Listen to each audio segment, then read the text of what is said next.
Livre des Laments. Histoire des Néphites, leurs guerres et leurs querelles, et leurs dissensions. Prophétie de beaucoup de saints prophètes avant la venue du Christ, selon les annales des Laments, qui étaient fils d'Élamant, et aussi selon les annales de ses fils jusqu'à la venue du Christ. Beaucoup de Lamanites sont convertis. Histoire de leur conversion, histoire de la justice des Lamanites et de la méchanceté et des abominations des Néphites, selon les annales des Laments et de ses fils jusqu'à la venue du Christ, ce qui constitue le livre des Laments, et ainsi de suite. Élaments, chapitre 1.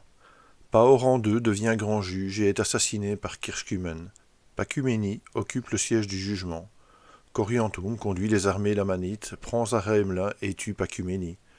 Moronia bat les Lamanites, reprend Zaraemla et Coriantum est tué, vers -52, -50 avant Jésus-Christ.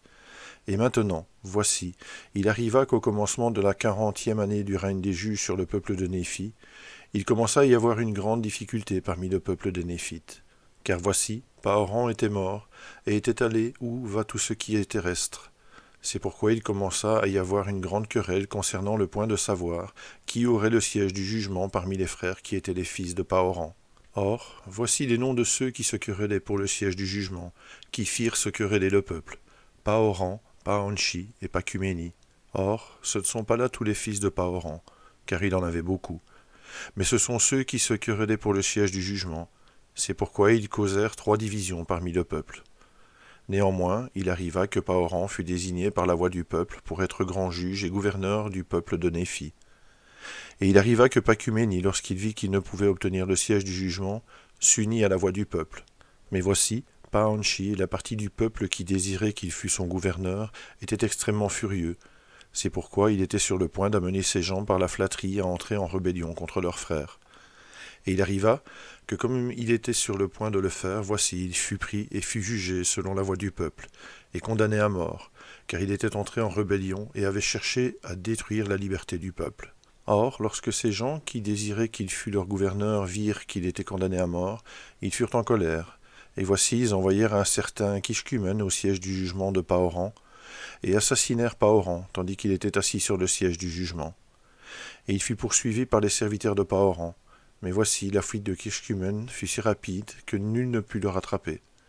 Et il alla vers ceux qui l'avaient envoyé, et ils conclurent tous une alliance, oui, jurant par leur Créateur éternel qui ne dirait à personne que Kishkumen avait assassiné Paoran. C'est pourquoi Kishkumen ne fut pas connu parmi le peuple de Néphi, car il était déguisé au moment où il assassina Paoran, et Kishkumen et sa bande, qui avaient fait alliance avec lui, se mêlèrent au peuple, de telle manière qu'on ne put les trouver tous, mais tous ceux qui furent trouvés furent condamnés à mort. Et alors voici, Pacuménie fut nommé, selon la voix du peuple, grand juge et gouverneur du peuple, pour régner à la place de son frère Paoran, et c'était selon son droit, et tout cela se fit la 40e année du règne des juges, et elle prit fin. Et il arriva que la 41e année du règne des juges, les Lamanites avaient rassemblé une armée innombrable d'hommes, et les avaient armés d'épées, et de cimeterres, et d'arcs, et de flèches, et de casques, et de plastrons de cuirasse, et de toutes sortes de boucliers de toutes espèces. Et ils descendirent de nouveau afin de livrer bataille aux Néphites, et ils étaient conduits par un homme dont le nom était Coriantum. Et il était descendant de Zaraemla, et c'était un descendant des Néphites, et c'était un homme grand et puissant. C'est pourquoi le roi des Lamanites, dont le nom était Tubaloth, qui était fils d'Amoron, pensant que Coriantum, homme puissant, pouvait tenir tête aux Néphites par sa force et aussi par sa grande sagesse, de sorte qu'en l'envoyant, il pourrait obtenir du pouvoir sur les Néphites. Pour cette raison, il les excita à la colère, et il rassembla ses armées, et il nomma Coriantum pour être leur chef, et il les fit descendre au pays de Zaraemla pour livrer bataille aux Néphites. Et il arriva qu'à cause de toutes ces querelles et de toutes ces difficultés au gouvernement, il n'avait pas maintenu suffisamment de garde au pays de Zaraemla, car il pensait que les Lamanites n'oseraient pas entrer au cœur de leur terre pour attaquer la grande ville de Zaraemla.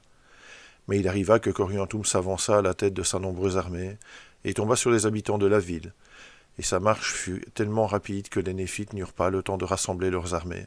C'est pourquoi Coriantum abattit la garde près de l'entrée de la ville, et entra avec son armée tout entière dans la ville, et ils tuèrent tous ceux qui s'opposaient à eux, de sorte qu'ils prirent possession de toute la ville. Et il arriva que Pacuménie, qui était le grand juge, s'enfuit devant Coriantum jusqu'aux murailles de la ville. Et il arriva que Coriantum le frappa contre la muraille, de sorte qu'il mourut, et ainsi finirent les jours de Pacuménie. Et maintenant, lorsque Coriantum vit qu'il était en possession de la ville de Zarahemla, et que les Néphites avaient fui devant lui, et étaient tués, et étaient pris, et étaient jetés en prison, et qu'il avait obtenu la possession de la place la plus forte de tout le pays, son cœur prit courage, de sorte qu'il était sur le point de marcher contre tout le pays. Aussi ne s'attardait-il pas au pays de Zarahemla, mais marcha avec une grande armée vers la ville d'Abondance, car il était décidé à aller de l'avant, et à se frayer un chemin par l'épée afin d'obtenir les parties nord du pays.